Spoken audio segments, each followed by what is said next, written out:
Alléluia, alléluia, gloire à Dieu, gloire à Seigneur Jésus-Christ. Seigneur, nous te rendons grâce, te disons merci, merci pour tout ce que tu essaies de faire pour nous.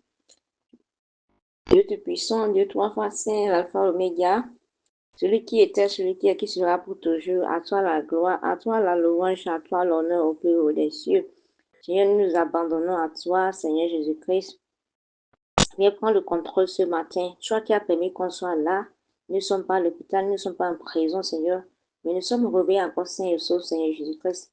Nos âmes te louent tes actes et n'oublie aucun de tes bienfaits. Que tout ce qui est en nous magnifie ton Saint-Nom. Ô Saint-Esprit, nous t'invitons au milieu de nous ce matin. Viens régner, viens prendre le contrôle de toutes choses, de début jusqu'à la fin. Au nom puissant de notre Seigneur Jésus-Christ, nous avons adoré le Seigneur. Shalom, frères et sœurs, je nous salue ce matin dans le beau et précieux de notre Seigneur Jésus-Christ. Alors, ouvrons nos Bibles dans le livre de Jean 15, 18, qui dit ceci. Si le monde vous hait, sachez qu'il m'a haï avant vous. Si le monde vous hait, sachez qu'il m'a haï avant vous. Gloire à Dieu. Hier, nous avons parlé d'un commandement nouveau que notre Seigneur Jésus-Christ a demandé qu'on puisse observer. Et ce commandement, c'est le commandement de l'amour. Il a dit que on doit aimer les uns et les autres, comme lui, il nous a aimés. Gloire à Dieu. Et ce commandement, c'est une marque d'un vrai disciple de Jésus. Ce commandement, c'est cela pour que nous appartenons réellement au Seigneur Jésus-Christ. Et ce n'est pas quelque chose ce n'est pas un désir ou bien un sentiment pour dire que, ok, c'est lorsque j'aurai envie, c'est en ce moment que je vais le faire. Mais non, c'est un commandement. Gloire à Dieu. Alors, je ne vous en dis pas plus. Allez-y réécouter l'audio. Je sais que ça sera une bénédiction pour vous au nom puissant de Jésus-Christ. Alors, nous continuons la dévotion de ce matin dans le livre de Jean 15, 18 qui dit, si le monde vous hait, sachez qu'il m'a haï avant vous. Plusieurs fois, mesdames, bon nombre de temps, on remarque quoi? On remarque que ceux qui sont autour de nous, les gens avec qui nous vivions, on voit qu'il y a, comment dirais-je, il y a une haine à cause de quoi? À cause de notre foi en Jésus. Il y a certains qui nous ont même donné des pseudos, des noms de gauche à droite, parce qu'on est différent d'eux, parce qu'on ne confesse pas les mêmes foi qu'eux. Gloire à Dieu.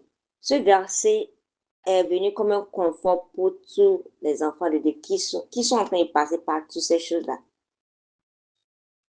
Et lorsque notre Seigneur Jésus-Christ parlait dans ce verset, en fait, il est en train de les préparer à une réalité qu'ils vont rencontrer en tant que disciples de Jésus.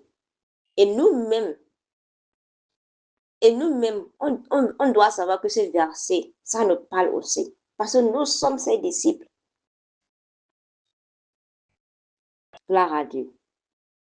Et si le monde nous hait, si tout ce qu'on fait ne convient pas au monde, on doit savoir que ça n'a pas commencé de nous. Donc, Seigneur Jésus-Christ, il est passé par toutes ces choses-là. On doit le savoir. Gloire à Dieu. Il a été haï. Depuis sa naissance, lorsque Hérode a entendu qu'il était né, il cherchait à le tuer. À cause de Jésus, il a tué plusieurs bébés qui avaient son âge. Lorsqu'il a grandi, il est passé par toutes les persécutions. Il est passé par le rejet. Même les gens déjà patriques l'ont rejeté. Parce qu'ils se disent que non, n'est-ce pas telle personne qu'on connaît? N'est-ce pas Joseph? N'est-ce pas Jésus, le fils de Joseph, le charpentier? N'est-ce pas Marie sa mère et Jacques? Et Jacques et Jude sont ses frères. Gloire à Dieu. Si le monde nous hait, on doit savoir une chose. Ils ont haï Jésus avant nous. Et il attire notre attention afin qu'on puisse trouver un confort dans cette parole. Tu dois savoir une chose aujourd'hui, en tant qu'enfant de Dieu. Tous n'accepteront pas ou n'apprécieront pas une vie consacrée à Dieu. Les gens n'aiment pas cela. Les gens aiment que tu fasses une petite compromise, que tu compromets comme eux. Quand ils te voient que ta vie est consacrée à Dieu complètement, ils vont passer par tous les moyens pour que tu fasses un compromis, pour que tu puisses faire comme eux. On doit faire très, très attention. Et pourquoi le monde ne peut pas nous aimer? Parce que le monde n'aime pas la vérité. Et le monde sait que nous sommes détenteurs de la vérité. Parce que Jésus-Christ, il est quoi? Il est la vie. Il est le chemin, il est la vérité. Donc, il n'aime pas la vérité. Le monde résiste à la vérité.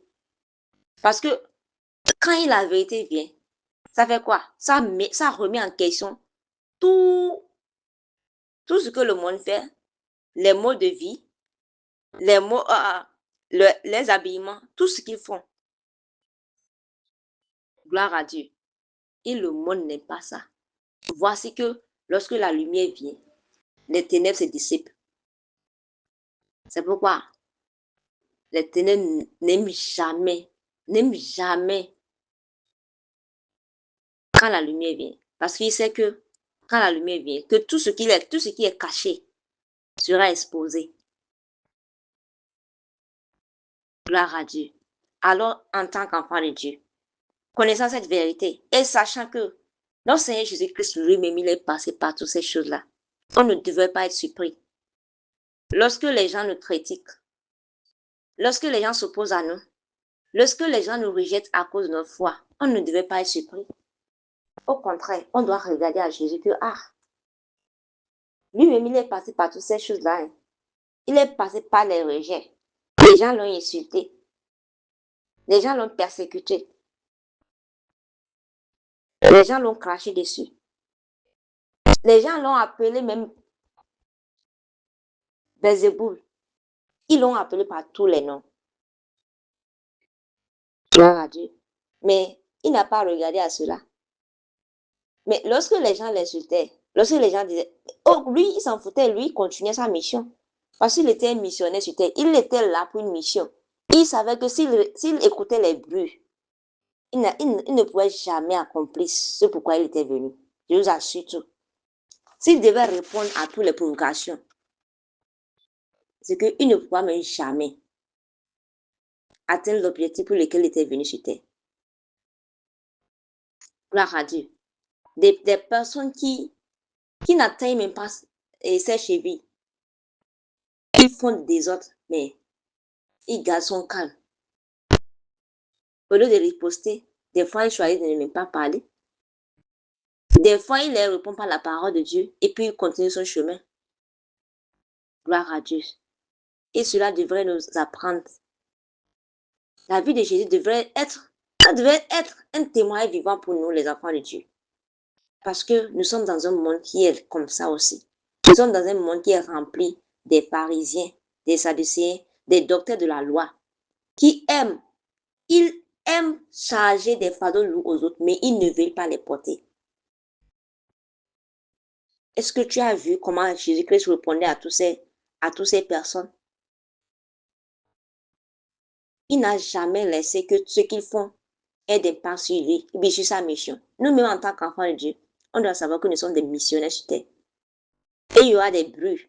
Il y aura de ces pharisiens qui vont vouloir se lever. Il y aura de ces sadducéens. Il y aura de ces docteurs de la loi qui vont vouloir dire de n'importe quoi. Mais c'est à nous de nous dire que non. Je ne veux pas me laisser prendre dans leur filet. Je ne veux pas me laisser prendre dans leur filet, mais dans leur piège. Je veux regarder là où je vais. Je veux regarder à Jésus. Gloire à Dieu. Alors, on doit faire très, très attention. Parce que nous sommes dans un monde qui est corrompu. Et c'est vrai, je sais que ce n'est pas toujours évident. Surtout quand on passe par les rejets, quand les gens te voient comme une personne qui est différente. Parce que nous sommes dans un monde qui n'aime pas la vérité. Nous sommes dans un monde qui n'aime pas ceux qui vivent dans la lumière. Et quand ils voient que toi, tu es différent, le monde n'aime pas la différence. Ils voient la différence comme, comment dirais-je, un challenge pour eux. Quand toi, tu es différent, ils te voient que non, tu es un traître pour eux, que non, non, non. Tu veux démentir notre réseau. Tu veux nous exposer. Et pour cela, ils vont se lever, ils vont te combattre. Mais, cependant, notre Seigneur Jésus-Christ nous réconforte dans ce verset. Comment? En nous rappelant que lui-même, il a connu le rejet avant nous du moins.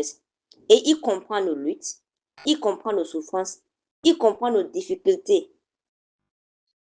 Gloire à Dieu. Il sait par quoi on passe.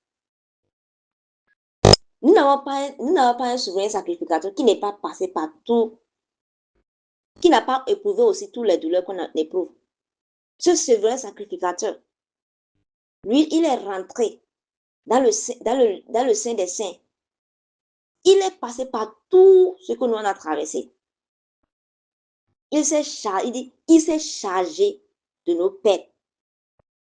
Le châtiment qui nous donne la paix est retombé sur lui. Gloire à Dieu. Ces châtiments, c'est retombé sur lui. Il est passé par tout. Il connaît la douleur. Quand tu regardes dans le monde entier, tu cherches, tu recherches encore. Je n'ai jamais vu, bon, en tout cas, il n'y a personne, je peux le dire, qui est passé par ce que notre Seigneur Jésus-Christ est passé. Gloire à Dieu. Va lire un peu Isaïe 53 et tu vas comprendre. Même sans l'avoir vu, Isaïe pouvait prophétiser par rapport à notre Seigneur Jésus-Christ, homme de la douleur. Il était défiguré. Il ne ressemblait à personne. Il n'avait ni beauté. Parce qu'il était tellement défiguré. Pourquoi? À cause de toi, à cause de moi. Mon frère, ma soeur.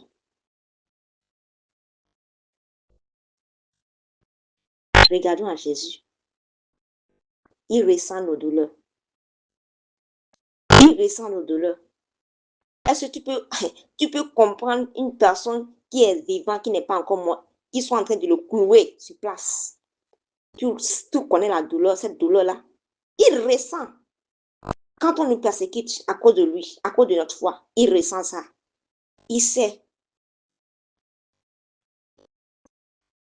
Gloire à Dieu.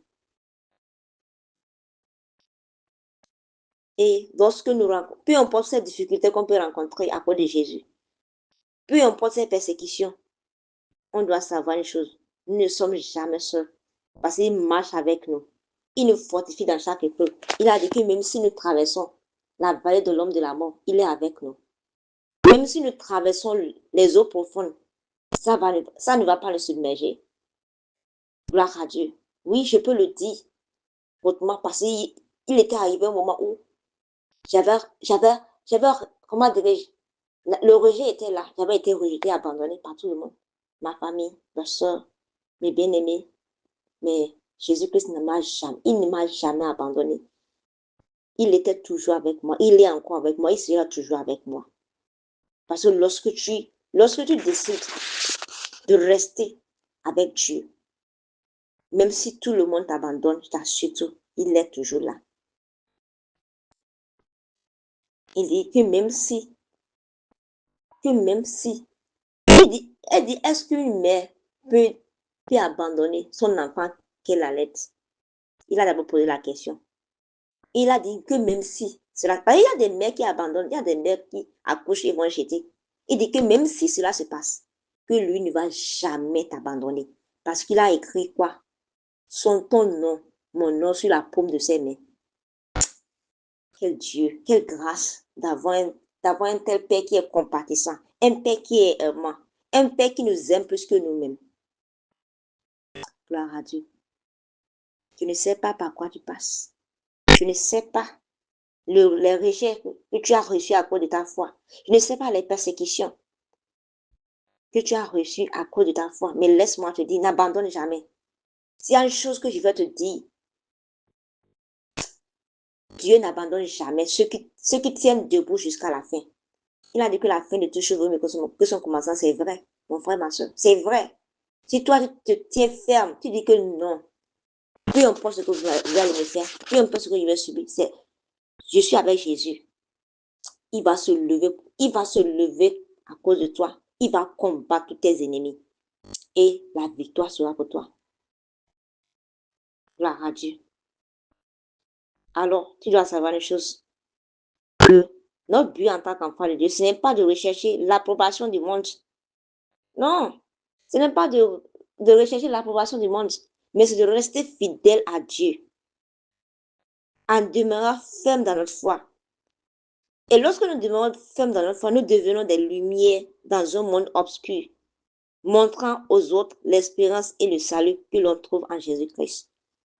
Lorsque toi, tu refuses de compromettre, lorsque tu dis que non, je n'abandonnerai pas, ta vie devient un témoignage vivant. Et à la fin, c'est que les gens pourront dire que non, je veux servir le Dieu de telle personne. Non, le Dieu de Pierre, je veux le servir. Le Dieu de Paul, le Dieu de Sarah, ainsi de suite. Alors n'abandonne pas, peu importe. Je sais que c'est difficile. Je sais que c'est vrai. Peut-être que je ne suis pas passé par ce que toi tu es passé, mais pour ce que j'ai traversé, je peux dire que non, tu es fidèle. Alors, je nous encourage ce matin à ne pas nous décourager. Peu importe ce que tu traverses ce matin, peu importe ce que tu traverses à cause de ta foi, ne te décourage pas et ne te compromets pas.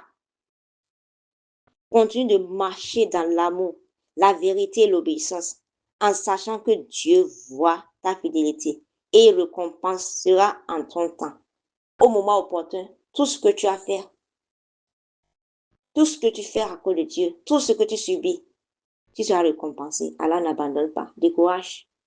Il est avec toi. Il ne t'abandonnera pas. Il ne te délaissera pas. Il ne te délaissera point au nom puissant de Jésus. Père Céleste, nous te disons merci. Merci Alpha Oméga. Merci pour le réconfort que l'on trouve dans ta parole. Seigneur, aide-nous à rester fidèles face à l'opposition et à l'incompréhension que nous allons rencontrer à cause de notre foi. Donne-nous le courage de défendre la vérité, la sagesse de répondre avec amour et la force de persévérer dans chaque épreuve. Que notre vie te glorifie en toutes circonstances. Au nom puissant de Jésus. Seigneur, bénis l'œuvre de nos mains. Bénis cette journée pour nous. Que tout ce qui est programmé pour ce jour soit nul et sans effet. Seigneur, précède-nous dans nos lieux de travail, dans nos business. Préserve-nous, Seigneur, et que tous les chemins tortueux se redressent maintenant. Que ta lumière jaillisse dans tout ce qui est obscurité au nom puissant de Jésus-Christ. Merci car tu le fais déjà. Au nom puissant de notre Seigneur Jésus-Christ, nous avons prié. Amen. Excellente journée à chacun de tous et shalom.